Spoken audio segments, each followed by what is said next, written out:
Yes, mambo vipi mwanafamilia wa Mapro Updates? Karibu sana katika segment ya kiburudani ambapo tunagusa yale mawili matatu ambayo yamemake headline na yamekuwa yakitrend sana katika mitandao ya kijamii. Ni kuombe tu kama bado hujaungana nasi, hakikisha unabonyeza neno subscribe chini video hii, kisha bonyeza alama ya kengele ili usipitwe na zile taarifa muhimu ambazo zimekuwa zikijiri. Nasi Mapro Updates tumekuwa tukichimbua kweli kweli na kukuletea hapa feedback ya yale yote ambayo pengine haujayapata vizuri kutoka katika vyanzo vingine vya habari. Kisha umegusa neno subscribe, kisha unabonyeza alama ya kengele, utapata taarifa punde tunavyoupload video mpya, na tutakuwa tukikuwekea hapa kila kitu ambacho unatamani kukijua kiundani zaidi. Yes, katika segment hii ya kiburudani leo hii tunagusia hii taarifa ambayo imezagaa sana katika mitandao ya kijamii ambayo inamhusisha CEO wa lebo ya WCB Wasafi Diamond Platnumz na msanii wake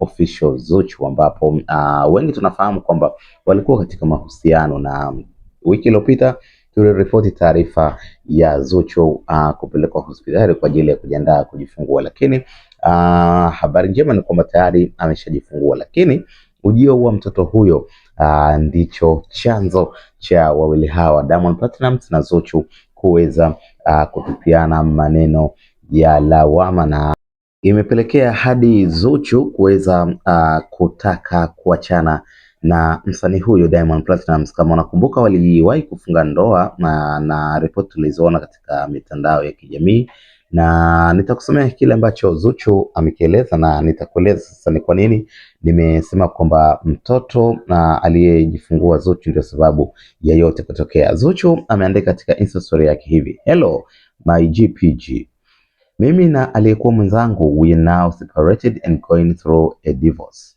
I announced this with a heavy heart after 6 years of being together.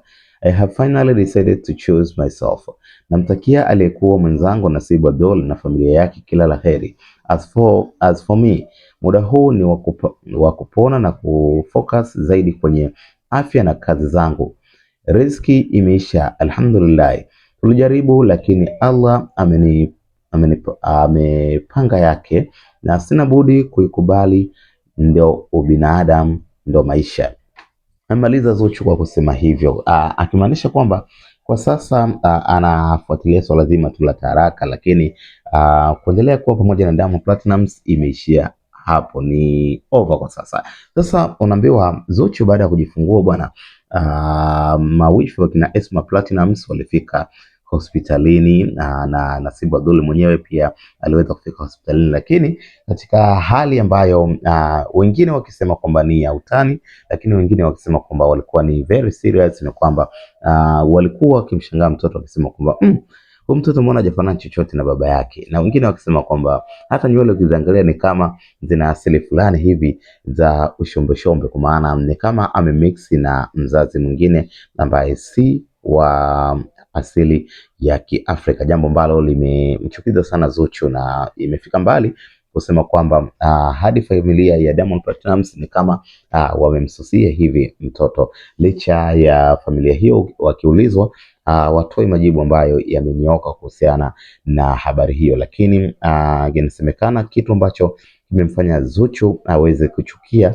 ni baada ya kuambiwa kwamba mtoto huyo hajafanana na Nasibu Abdul almaarufu kama Diamond, lakini pia wamefika mbali wakisema kwamba ni kama amemixi rangi, kwa maana ni kama mtoto ana asili fulani ya rangi fulani ya kizungu si kizungu, Kiarabu si Kiarabu. So ikapelekea Zuchu kuweza kukasirishwa na jambo hilo, na hadi hivi sasa wanasema Zuchu yuko kwa mama yake Khadija Omar Kopa. Una maoni gani kuhusiana na taarifa hii? Tafadhali tuandikie kwenye comment section, usisahau kusubscribe, kulike na kushare.